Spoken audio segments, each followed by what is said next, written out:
আসসালামু আলাইকুম, কেমন আছেন সবাই? আশা করি সবাই অনেক ভালো আছেন। স্বাগতম সবাইকে নতুন আরেকটি আপডেট ভিডিওতে।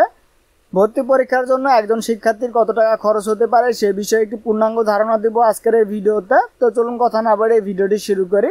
ভিডিওটি শুরু করার আগে চ্যানেল নতুন হলে অবশ্যই চ্যানেলটি সাবস্ক্রাইব করে পাশে রাখা বেল বাটনটি অল করে দিবেন। তো চলুন শুরু করি। তো প্রথমে আসি ভর্তি পরীক্ষার কোচিং ফি বিষয়ে।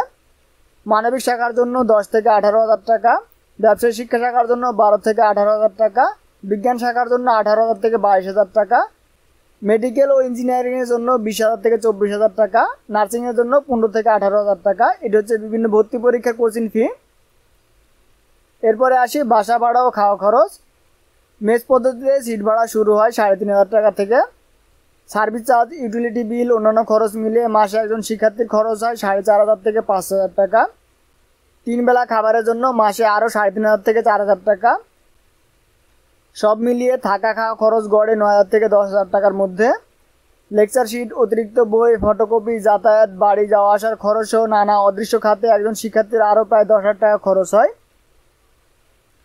সর্বমোট খরচ সব মিলিয়ে কোচিং ফি, বাসা ভাড়া, খাবার খরচ, বইপত্র, যাতায়াত ও অন্যান্য খরচ ধরা হলে একজন শিক্ষার্থীর খরচ দাঁড়াচ্ছে প্রায় 60,000 থেকে 75,000 টাকা পর্যন্ত। তো আশা করি আপনারা বুঝতে পেরেছেন, যারা ভর্তি পরীক্ষা দিতে যাচ্ছেন তাদের 60,000 থেকে 75,000 টাকার মতো খরচ হতে পারে এমন একটি বাজেট রাখবেন। তো আপনারা ভালোভাবে প্রিপারেশন নিন, ভালোভাবে পড়াশোনা করুন।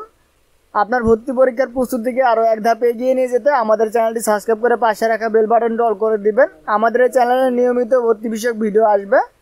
তো আশা করি আপনারা বুঝতে পেরেছেন। তো আজকের ভিডিও পর্যন্তই, দেখা হবে পরবর্তী ভিডিওতে। সেই ভিডিও দেখার আমন্ত্রণ জানিয়ে শেষ করছে আজকের ভিডিও। সবাই সুস্থ থাকবেন, ভালো থাকবেন।